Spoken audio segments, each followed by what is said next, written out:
Beau, welcome to the show. How are we doing today? I'm doing good. I just came back from an inspection out of town. The inspector was very nice to us, so I'm feeling good. Awesome, awesome. Always working. I love it. Would you like to go ahead and introduce yourself to our audience? Beau Beery, I own my own firm, Beau Beery Multifamily Advisors. I used to have a Coldwell Banker commercial franchise for about 10 years prior, and I had a Coldwell Banker franchise with partners. We had about 100 agents. For every year I was there, I was in the top 3 producers in the world in multifamily. In 2020, I ended up number 3 overall, and it was just time to have my own firm. Prior to that, I was with a company called AMJ Group, and this was in the early 2000s, and we did office, retail, industrial, and multifamily. And I did all the brokering, management, and acquisitions. It's owned by a very private, wealthy individual, Michael Warren. He's a phenomenal investor. So I mention all this because I got great education from a main principal and learned the goods and bads of brokers and how they could add value in the best way. And I also got to sort of meet, follow, and still continue to do business today with what I call elite investors, which is a very small group of investors that do a tremendous number of transactions per year. Yeah, I mean, we're definitely going to touch on that. And before we do, want to hop in with this little plug here. Multifamily Investors Who Dominate, a book you just kind of came out with. Hey! And it's phenomenal. Yeah, I mean, it's great. So I got a copy of that. I read it. I was like, I got to get him on the show. And what I really liked about this book is it's not like the other 100 books of talking about real estate on my shelf. It's not talking about the returns and how to get a good deal and how to add value to it, how to operate it. It really talks about that relationship building and more of like a mindset approach too, which I really enjoyed. So we'll talk about that. But yeah, Beau, also mentioned, where are you from? I've been in Gainesville since 1996, and I cover the northern half of Florida. So Orlando, Lakeland, Winter Haven is kind of as far south as I go. And then I cover everything north: Ocala, Gainesville, Daytona, New Smyrna, Ormond, DeLand, St. Augustine, Jacksonville, Tallahassee, and anything in between. Awesome. I love that.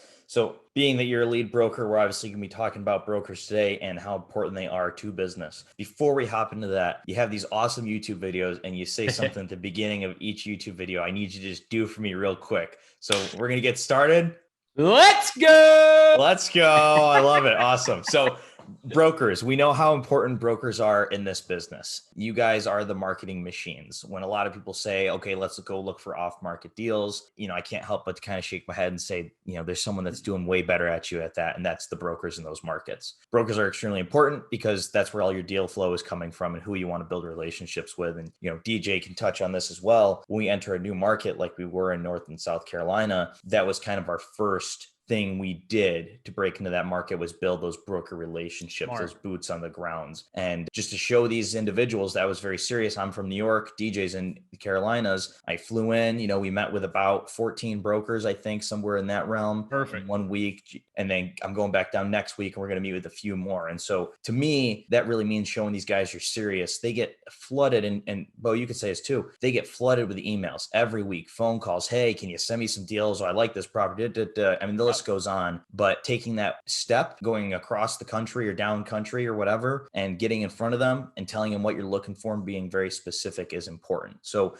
let's touch on that first. When it comes to brokers for you, how important do you say they are to the business? Let me just preempt this, that it's not that brokers are these amazing people. You just have to put perspective this, right? So you guys as investors have a tremendous job. From the time you wake up to the time you go to bed, you're finding equity, you're building relationships with debt, you're finding asset managers and property managers, you're working with your investors, you're handling renovations. A lot of the bigger groups have staff, all this stuff, right? Like you guys, from the time you wake up to the time you go to bed, you have a lot of things that you're working on. All I do from the time I wake up at 5 a.m. to the time I go to bed is I'm perfecting my algorithm as a broker to tell me which asset is going to come for sale next, oftentimes before the seller even knows it. So I don't have tons of staff members and I don't have to raise equity and debt and all the things that you guys have to do. All we do is find listings before you find them. That's our job. And if that's all you do every day, and if you've done it for 10 years, 20 years, 30 years, you perfect your craft. And what happens is we develop enough relationships deep enough with the folks who own these assets that they know how tuned in we are with the market and the values. So if you own a $15 million asset, why would you ever entertain an offer from some guy you don't know that's off the streets that's called you and said, hey, I'd like to make an offer on your asset, when you can call call up Beau Beery or whoever who can expose it to the market and have you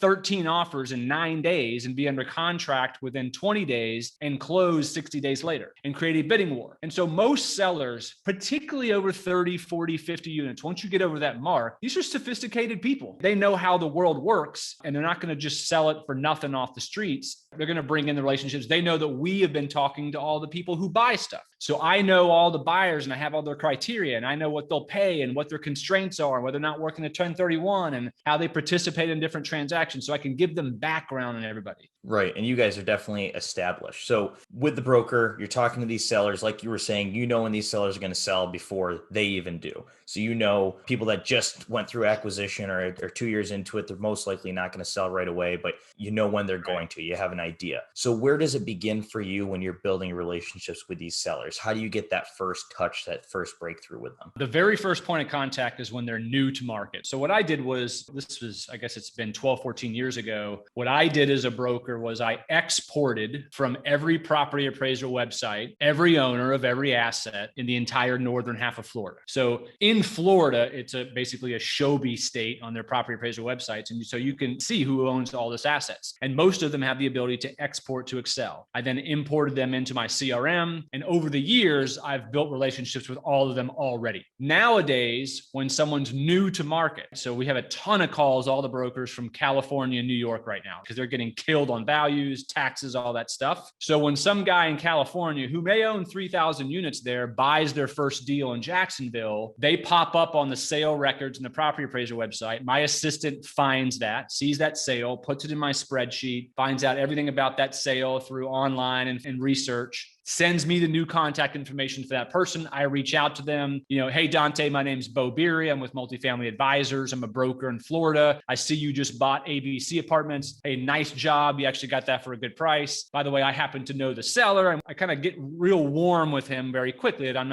not calling him for, to sell an asset. I usually find out what their buy criteria is. I don't ever call up and say, hey, do you want to flip it? I call up and say, hey, Dante, great job on the purchase. Are you looking to buy more assets in Florida? Most brokers are calling and say, hey, you just bought that. By the way, the market's so hot, I could resell that for you. Or what else do you have?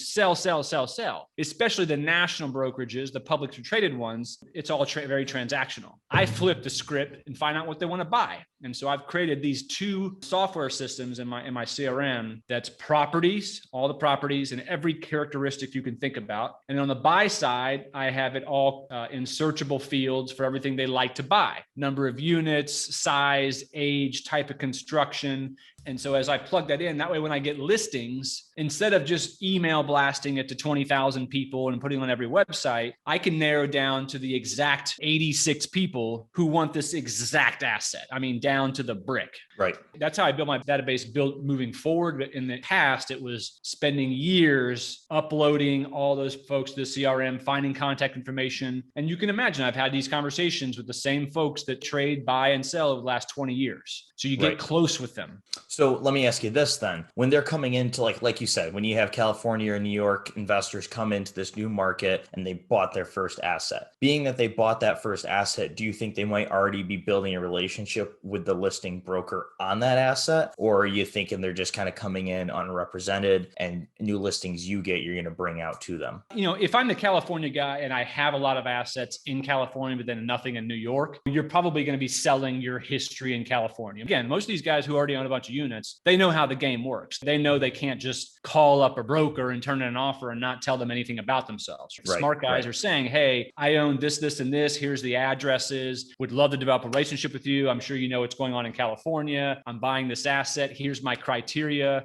We'd love to work with you. And the good ones are putting in sort of an automated, repetitive system, like the one I talk about in my book, to keep up with these brokers. Not everyone does that. In fact, the majority of buyers are just it's one transaction. It's dealing with as little as possible with brokers. They don't understand how much of the inventory is controlled by brokers. They believe either through some sort of guru that they've been educated on, or there's a bunch of them out there that teach a lot of investors on how to buy things and how to call sellers directly and how to do mailings and all these things. And so it warps a lot of mostly newer investors' minds thinking they could beat brokers to the punch on finding listings. things. Whereas if they just concentrated their entire business plan on befriending brokers and becoming the type of investors that we want to do business with, they will be flooded with deals. But instead, they think that the brokers are sort of the devil because we prop up the price super high and get it past the returns that they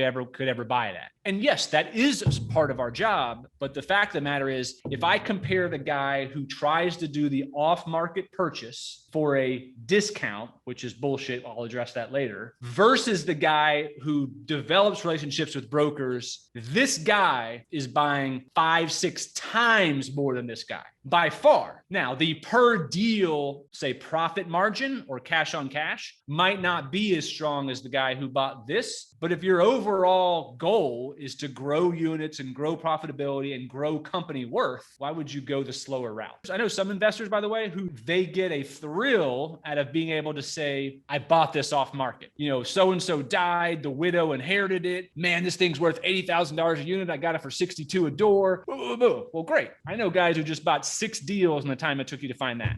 So for investors then, building these relationships with brokers, one of the things I really appreciated about you and the videos that you put out is just how tuned in and dialed in you are relative to relationships. Really important. So for those investors that are out there looking at properties, whether they have them, whether they're new, what should we be doing to build our relationships with brokers and let them know that we're a serious buyer? If you really want to get good at this, most folks get scared about technology. But because depending on how many markets you're covering, like I cover the whole northern half of Florida. I do that because that produces enough transactions based on my market share where I can make the amount of money I want to make. I tell you that because the same thing should be done for investors. The number of markets you cover should be dictated by how many of those deals you think you can buy, and therefore how much money you guys want to make as partners. In order to do that, for the northern half of Florida, I have calculated there are 60 multifamily brokers. Now, the top 20% are the ones doing most of the volume. So 12 brokers are doing the majority of the volume, but you want to be talking to all 60 because those other 48 brokers do between 1 and say 6 or 7 deals a year. You can't communicate with 60 different brokers just remembering this stuff. You have to automate it and you have to have a CRM. I use a CRM called RealNex. Doesn't matter which one you own. There's a whole bunch of them out there, Salesforce and Apto and all this stuff. The important part is actually using it. I would find out every single multifamily broker in every market you cover. All you have to do is Google them, go on LoopNet, go on CoStar. You can Google multifamily broker Jacksonville. They're all going to pop up. You'll start seeing them. And within an hour, you'll pretty much figure out all of them. You're going to then import them into a CRM with all their contact information, pictures of them, emails, all this stuff. Then you're going to automate this. And what I mean by that is you're going to schedule every 4 to 6 weeks for every one of those brokers spaced out. So you aren't doing 60 in one day, spaced out over a number of days, so that every day you've basically got 2 to 4 brokers that you're calling. That's not a big deal. Most of those calls, you probably won't reach them the first time because they're busy and they're gonna have to call you back. And by the time you guys play phone tag, it's been 2 days. And some of these calls will last 3 or 4 minutes. Some of them will go 30 minutes, depending on the conversation. But until you automate this, if you just try to remember calling these guys, then what happens is you only call the top 20%. You're only gonna be calling Beau and Joe and John because that's the ones that you remember the most. That's the ones doing the most transactions. But you wanna have that huge reach. And so once you automate it, every day when you come in your CRM and you type in today, it tells you the exact guys you're calling. And when you call them, you're taking notes. And in the beginning, so you aren't creepy, you aren't talking about family and kids right off the bat. It's more like an introductory call. Like, hey, my name's DJ. I'm an investor in South Carolina. I looked you up online. Looks like you do some great business. I love the way you present yourself. I like your marketing packages. Would like to get to know you. So-and-so told me about you. Hey, here's what we're looking for. Tell me what I can do to get on your list so that I can see the listings that you get. We react very quickly. We're going to tell you yes or no right off that. So you're doing all this stuff to make the broker feel like, all right, this guy gets it. He gets how my brokerage world works. He gets how important it is for me to be able to respond to sellers and give feedback. So that's your initial phone call. And then you're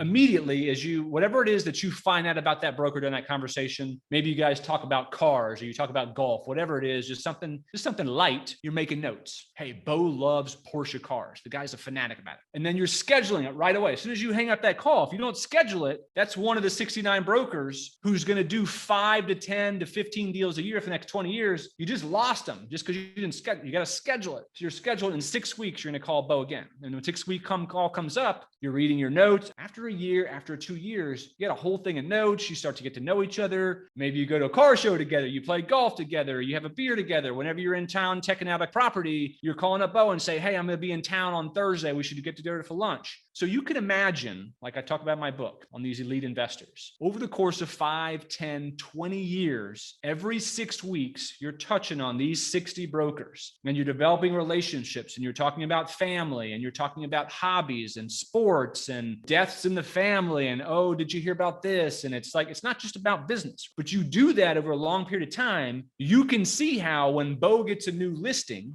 I'm tipping off 15 or 20 of my favorite friends who are some of the best investors in the world 3 or 4 weeks before that listing even hits a website. Now, he may still have to compete, but the reason 6 days after a listing hits the market, there's 13 offers is not because they're geniuses who in 6 days were able to underwrite it. I gave them a month's head up. They knew about it a month ahead of time. Now, that also benefits for my seller. I just grabbed the best investors in the country. I'm not grabbing the guy who only owns one asset just because I like him, because I need him to make me look good. I need him to buy this thing and close on it and not retrade. I'm calling some of the best guys who consistently buy and don't retrade and don't badmouth and don't make me look bad and all that stuff. These are the guys I'm calling first. Now, they don't always win it. There could be some other guys who I know very well and who know me. They just aren't in love with me like I'm in love with them. Sometimes those guys win it. But the point is that you want to know about every listing that comes in the market. So the whole book is about this right here. I call it the love factor. So when I show you that there were 100 closings in the markets that you cover that are of the asset that you would buy, and I showed you that list, and I said, Dante, how many of these did you actually know about? And your answer is 10. You ain't doing things right. Right. It's poor. You ain't doing things right. That means that there are majority of the brokers, since brokers are doing over 90% of all closings, anything that's over 10 units, and the bigger the asset is, it's closer to 100%. So that means the majority of those brokers aren't thinking about you because you're not thinking about them. It's not like we like to have our back rubbed and feel special. This is just human nature, guys. This is just like people do business with their friends. It's why I have in my career, I've lost big listings. I can remember last year, there was a 75 unit listing that was for $8 million.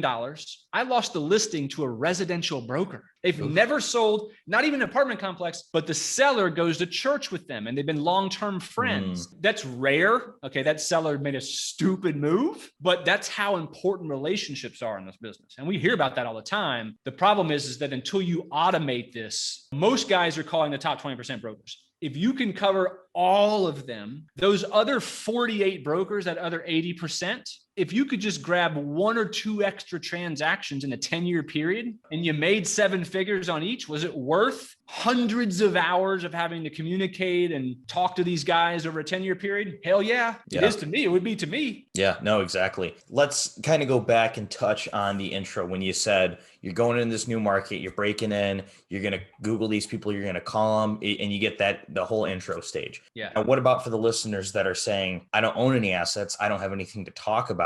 How do I make these brokers take me seriously? Because a lot of people, we get that question a lot from a lot of new investors who want to build these relationships, but are scared to even mention the word multifamily because they don't want to be asked how many units they have. No, it's super important. And I only know of one way to do this. You can't be a new guy and call up and say, hey, I'm a new guy, I'm turning an offer. You're already dead. If you watch one of my most recent videos on my YouTube channel, I talk about how I present offers to sellers. Okay. And I'll answer your question, but I need to lead. Great video, by the way. Really enjoyed that one. Cool.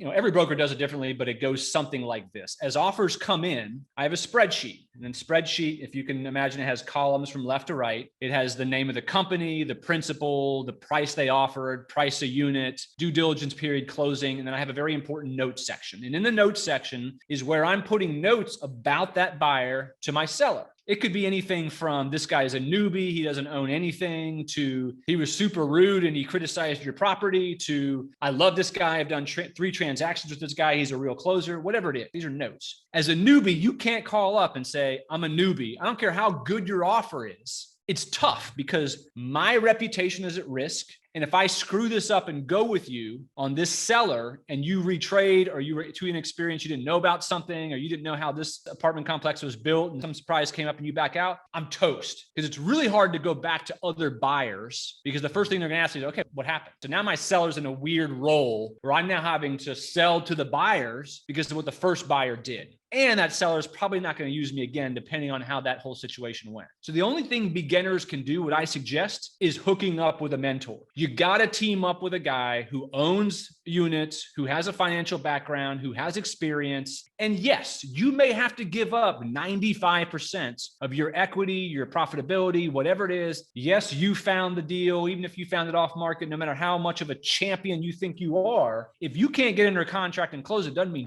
you got to give up for several transactions. Maybe it's a couple of years, maybe it's 3 years until you build your own fame, and then you can start doing your own stuff. And there's a lot of guys that do that. There's a lot of these, like Rod Cleef has a program, Think Multifamily. I can go on and on, list a bunch of different programs. They've done a really good job of basically creating an army to go out and find stuff. And so they team up. Now, don't just put some guy's name on there that you're teaming up. Brokers, they understand that you can try to cheat the system. We want that syndicator to like acknowledge that he's on board with you, that he's buying it with you, that he's teaming up with you. So find one of those guys. It doesn't have to be one of those big ones I just listed. Find someone who's got the balance sheet and the experience and the list of number of deals. And that's the only way to do it. Yeah, no, I think that's really good with advice. Any good broker who's worth a crap, you're not going to be able to verbal game your way through this. We know what we're looking for. We know when we see a fake. And how about syndicators versus regular buyers? What would you say the percentage is that you're seeing? So people that are going out raising capital, or people that actually already have capital and don't have to go through the whole GPLP syndication route? I would say over 50 units, it's probably 70% syndicators. Right. And, listen, syndication could be the two of you who have 10 other investors. That's still really kind of a syndication, right? So almost everyone's a syndication. Very, very rarely anymore is a private, wealthy individual able to compete, unless they're just like, actually a lot of the elite investors that I work with, they are 1 or 2 person guys who don't syndicate, but they were syndications. They've built up and then they've kind of broken off, and now they've got tons of equity they need to place, and they have their own company. But syndications are tough to compete against, because if they've built a good following, they're making money on the closing statement, on the purchase closing statement. Now, let's talk a little bit about returns. So in today's market, it's no secret that multiple offers are on every single listing. Margins are getting tighter. Cap rates are compressing. Interest rates are very low. What's causing that? But what are some creative factors you're seeing acquisition teams going to do to hit these IRRs, equity multiples, or cash on cash returns to meet their requirements and their investors' requirements? What are you seeing? I mean, the most recent trend right now is the whole hotel conversion to apartments. Those are harder to find. The motels, meaning basically those 1 or 2 story concrete block, cheap looking deals, those are really tough to do because of fire sprinklers. You got to add fire sprinklers. That usually kills the deal. And most motels are in crappy locations. So those are tough. The glory is the extended stay hotel. They're really already built as apartments. They have the majority of the kitchens in place. They're usually over 400 square foot units. And my understanding is with Fannie and Freddie, you got to have at least a 400 square foot unit in order to get their financing. I'm working on one of those right now. I've got one in Jacksonville, and we actually just sent out the contract. Hopefully we'll be in contract in the next week or so. It'll be my first one that I've done, but that's a big trend that folks are going after. And then the other part is, so I did a study in 2019, and that study's on my website. It's in one of the resources section, but I compared what asset class is the best to buy that when you value add it has the biggest jump per unit in value. So what I did was I covered every single sale for the trailing 24 years. And the way I rank assets is A, B plus, B, B minus, C plus, C, C minus. So what I determined was from C minus to C, or from a C to a C plus to a B minus, all those had about a $15,000 to $20,000 a unit jump in value. So in other words, if you bought a C and you were able to improve it to a C plus, $15,000 to $20,000 a unit in value jump. And maybe you spent 6 or 8 to get there, whatever it is. The best stuff in the world is to take a B to a B plus. That's between $40,000 and $50,000 a unit. Now,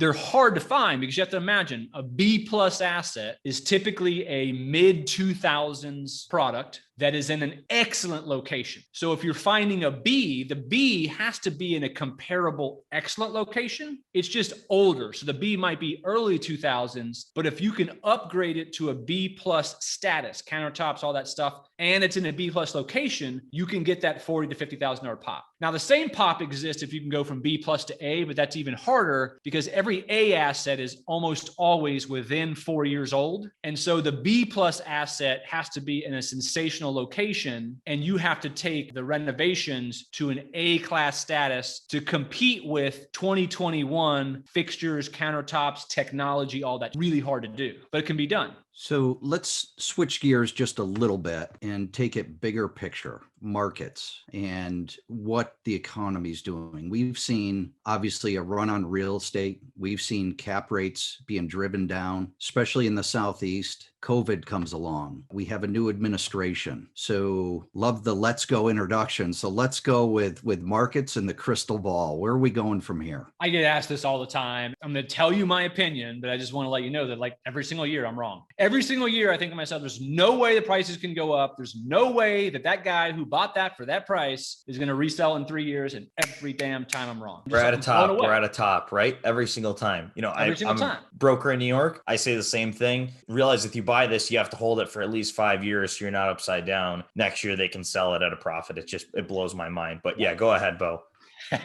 So with that said, interest rates are supposed to remain low through 2023. Supply, I think, will continue to be very, very low. And the reason is because we have already traded a little over 30% of inventory in the trailing 38 months. So if we've traded a third of the inventory, you may say, well, Beau, there's 2/3 of the inventory that hasn't sold. Yes. But of that 2/3, another third is already refied in the last 1 to 2 years. You're not going to be able to buy that because the defeasance is going to be too high. So then what's left over is how many of those are owned by long-term funds? So these are funds that I just know they have to hold it a certain number of years because they've promised a certain return to their investors. They can't sell it. How many are owned by the guy who says, yeah, Beau, I'll sell. Here's my price. And that price is like, what? Are you nuts? So you can't buy that. How many are in locations that even if they did sell, you wouldn't buy anyway? So my point is because we've already sold, we're basically selling between 8 and 10% of inventory per year. So that's a huge amount. Like before the run up, it used to run 4 or 5%. So we're killing how many sales are happening. So we've reached a point where the number of assets that are actually available that you could ever even purchase right now is very low. That's not going to change for another several years. And then the cycle may kick back up. And then the last thing is, I think there's a lot of folks waiting around to see what happens with the Biden tax plan, 1031 exchanges and capital gains. So what I've looked at in history is that let's say Biden by the end of the year says, hey, world, we're going to go from 23.8% on long-term capital gains. We're going to go all the way to the 44.3%, which would sound devastating. What'll happen is in 2021, I'll sell a crap load of real estate because everyone's going to get this done in 2021 because it's not going to take effect till 2022. In 2022, what's happened in the year after these tax hikes is things slow way down. And then 2023, they'll come back in a roar, but they go back to almost normal because what's happened is everyone's looked around and like, well, I'm a real estate guy and I still got to trade. So everyone's in the same boat. It's not like one guy gets 30%, one guy gets 44%. And so the world kind of gets back to the new normal like we have in COVID. The end of the world happened for 3 months last year. And then if you're in Florida, no one wears masks right now, right? It's still just as deadly, but no one wears masks here. Don't get me started. I want to be down there. I'm tired of wearing this thing. I certainly don't see prices going in reverse. What I see is by the end of the year, I think prices will slow down. The rate of appreciation will slow down. So instead of it doing this, I think it's going to start getting to a little more normal because I do feel like based on where cap rates are, because we're now doing 4.5%, 5% cap rates in markets I never thought of. And if you're borrowing for high 2s to low 3s, there's just not anything left. Like truly, I know in 2017, 18, and 19, I was still saying there's no way we can go higher. But the reality was the difference between the borrowing rate and the cap rate still had enough margin where you could go up. Now we're at a point where there really just isn't anything left. Yeah. So I think the rate of appreciation will slow down quite a bit by the end of the year. And it'll feel like maybe the world's ending, but it's not. The value is still going to continue to go up because there's a lack of supply and the interest rates. No, That's my I really agree with your thoughts there for sure. We talked about a little bit before the show, what kind of investing you personally do and kind of conflicts of interest. Do you want to touch on that a little bit? So what are you, Beau, doing right now as far as investing for yourself? So I have a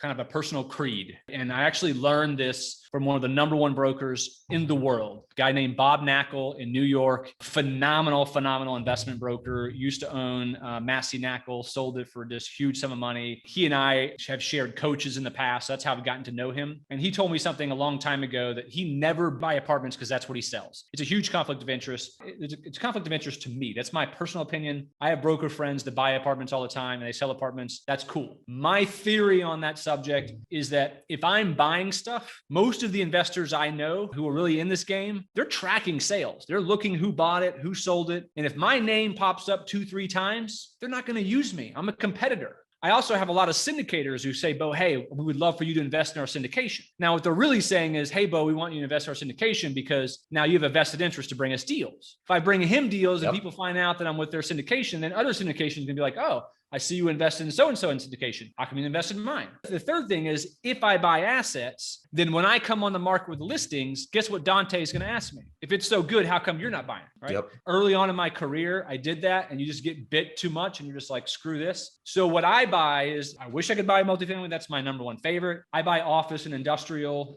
in my little market here in Gainesville, because I've been here for 20 something years. I know the assets. I only buy with partners who can manage it. These are guys who own their own management company already. I don't have the time to do that stuff. It's not my expertise. They pay themselves market rate management fees. We hire brokers that pay themselves market rate brokerage fees, and we buy it together. And so that's my retirement vehicle for down the road. And that way I stay out of trouble. That way, every time I bring a listing to market, no matter how good it is, I don't care if some guy calls me with an $80,000 unit deal and he's like, Beau, I really want you to buy it. I like you. I've been following you forever. You're the best guy in the world to sell it to you for $50,000 a door. I'm just not going to do that. Even though I can make a bunch of money, my bread and butter for the next 20 years is brokerage. And I don't want to kill that. Dante, do we have time before we get into our curious cues for one more question? Yeah, go for it. We're doing great on time. Beau's bringing the value, so let's go for it. Yeah, bring it on, DJ. I think we could extend this by a few hours, but anyways, one of the videos that you put out that I really loved talked about negotiations in between some of the syndicators or buyers and sellers. And the topic was really about the assumptions. And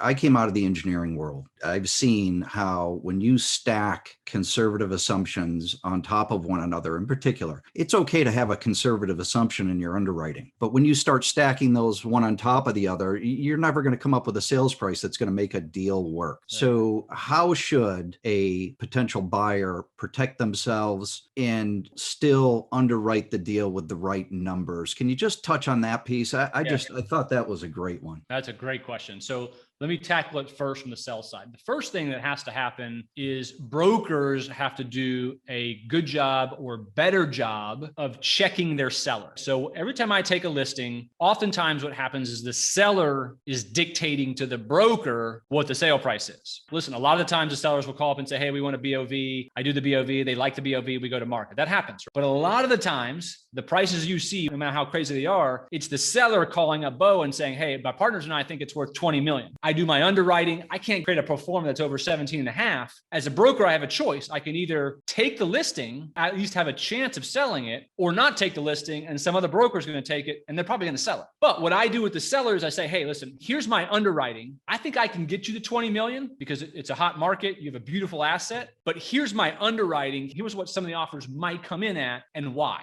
So it starts with the listing broker trying to educate a little bit on what's going on and prepping just in case you don't find the one guy who pays 20. On the buyer side, the number one thing I can ever teach or help you understand is you got to kiss 100 frogs. That's what's messing everybody up is you guys will underwrite 25 deals in a row over a 6-month period and not come close to the price and think this is nuts. The brokers are crazy. The sellers are crazy. Never going to buy anything. You've only met a quarter of what you're supposed to on the quotient. I mean, the best buyers I know in the world, they are literally going through 100 underwritings. That's a lot of work. 100 underwritings is a lot of work. I get it, but it's what you have to do because of that. So when you're underwriting, you want to look at the broker pro formas as a guide, but it ain't something you ever want to listen to. You got to do all your own research. The big ones are the property taxes. That's a big, big deal. The insurance is probably the next biggest deal because a lot of these bigger owners, they have these umbrella policies. And so their overall price could be $200 a unit when the norm right now is $500. So you got to underwrite every single line item. And yeah, you're oftentimes going to come up pretty far apart. What happens is the end game is, can I truly create the extra value that's tried to be sold to me? Because that seller's income and expense statement is never going to look like yours, but can you make it up truly on what the rents could go to on renovations? Almost every time the answer is no. And so you're either passing up time for your returns or you're passing on a deal. What I mean by passing on time is instead of trying to get to the 7% cash on cash within a year, we're in a world where maybe it's year 3. Here's the thing, 5 years from now, from this date today on Friday, if we underwrote 10 deals together on this podcast and we passed on all of them, but 3 of them could have met our returns in 3 years. 5 years from now, that ain't gonna mean.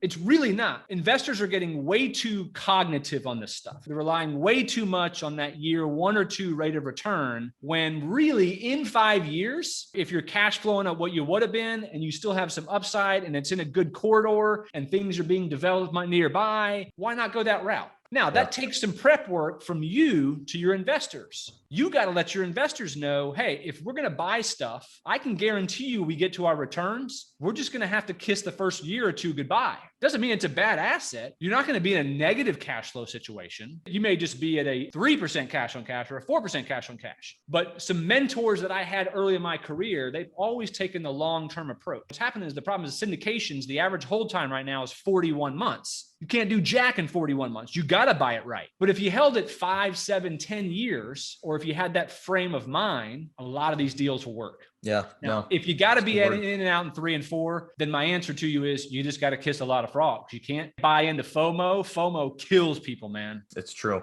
Well, DJ, do you have anything else? Are we good to head over to the next section of the show? Well, I think it's probably time. I certainly would encourage you, Beau. You want to make a plug for your YouTube channel because there's some tremendous content on there. And love the introduction, by the way.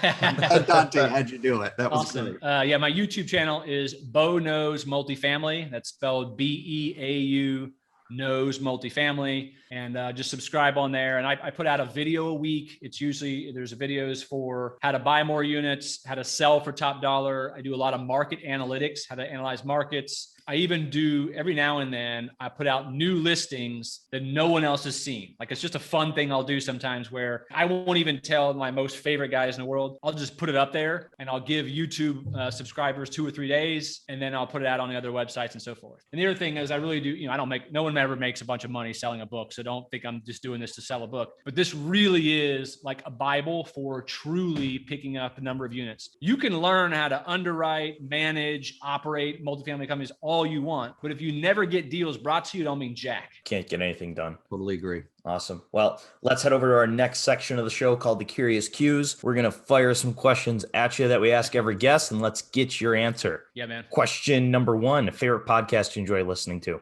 I like, actually, unrelated to real estate, Andy Andrews is a guy I mentioned in the book. He talks a lot about how to gain business by relationships. Yeah, I saw that in the book, took note of it. Going to check those out. Speaking of books, favorite book you enjoy reading? Oh, man.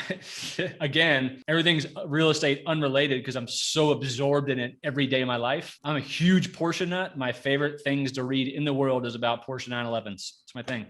There you go. I used to, pre-real estate, I used to work at an auto mall with 16 dealers underneath one roof. Oh. Porsche was one of the dealerships I was at a lot. So yeah, it was cool because I was tight with my Porsche manager. And so I got to take out the cars, whip them around for a few hours. Good time. I want to go to Atlanta to go to the Porsche experience. I think that'd be pretty cool. Well, we just gave people some great real estate content, so it's okay to go off the rails here a little bit. Totally fine. This is the fun section. Exactly. Do the Birmingham Barber Motorsports experience. Yeah.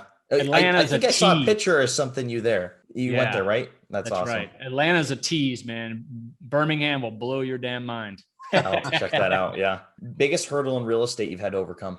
Becoming more efficient with my time. It took me a long time to learn who the customers are that I actually need to spend the most of my time with. I used to want to just please everybody, and I would do every transaction, whether it was like a $5,000 commission or a $100,000 commission. Right. And it wasn't until I developed a system where I spent the most time with the guys who were transacting the most and operating in the best manner. Favorite non-real estate related hobby. So what are you doing when you're not doing all things real estate? I love to swim. I'm a swimmer. I like to do lap swimming. My wife and she's got some bad knees now, but we used to do a lot of triathlons together. I go to car shows constantly. I like to get on the track. I've got a 911. It's my passion. It's kind of like all my friends. That's all we do. That's my thing. Yeah. That's great. Newbie advice. So what advice would you give to someone that's looking to get started in the multifamily arena? Yeah, we talked about earlier, you got to hook up with a mentor and not just, you got to research these mentors. There's a lot of these guys, these gurus who put together phenomenal websites, right? But they own like 2 assets in their entire lives. So find the right guys. And I would begin putting together and thinking about every deal you do, getting recommendation letters from the broker, from the lender, and start building a bio. And I promise you, like over time, a couple of years goes by, you buy 1 or 2 deals, 5 years goes by. When you go to turn in a letter of intent and you're turning in 7 recommendations from bankers, 7 recommendations from brokers, makes my job as a listing broker super easy to promote you. I like that. We don't hear that very often. So I think that's all these cool. Investors know these lenders. They know these brokers. It's the same guys. And when they see you turn in, oh yeah, I know Beau. Oh, I know Joe LaFleur over there. I know Mike Donaldson. I know these guys. They'll call up the brokers. Hey, how was Dante to work with? How did DJ do?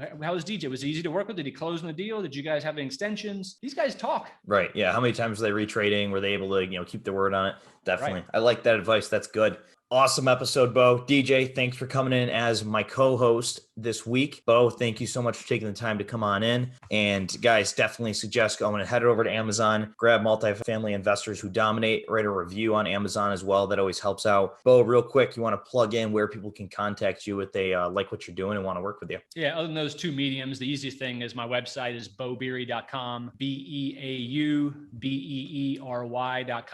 And the one thing you'll find on there is if you go to the resources tab at the top, no matter what market you operate in, when you click on resources, there are a bunch of cool things that pop up, but all the markets that I cover are there. And the reason you want to click on those, even if you're from Texas or New York or whatever, I want you to look at the tabs that I have in there. I want you to look at the data that I have in there, particularly all the trailing 24-month sales. And the reason I say that is because you want to know all of those buttons in your market like the back of your hand. Yeah. The quicker you can react to deals, the quicker you can get the letter of intent to broker, the more your reputation goes up and the more deals you're going to see. Speed. I like it. And something else you touched on real quick, I believe it was you, is whether you're getting an off-market opportunity, you got to reply yes or no right away, or else you're just not going to see any more of those. So that's something huge too. 18 hours. Like when I send you a listing, you got to respond in 18 hours. Or like if you don't respond in 18 hours or you take a week, I can't tell you how many times I get an email back from some guy. I'm already under contract. And he's like, yeah, so can you send me the confidentiality agreement on this? I'm like, what are you even talking about? Like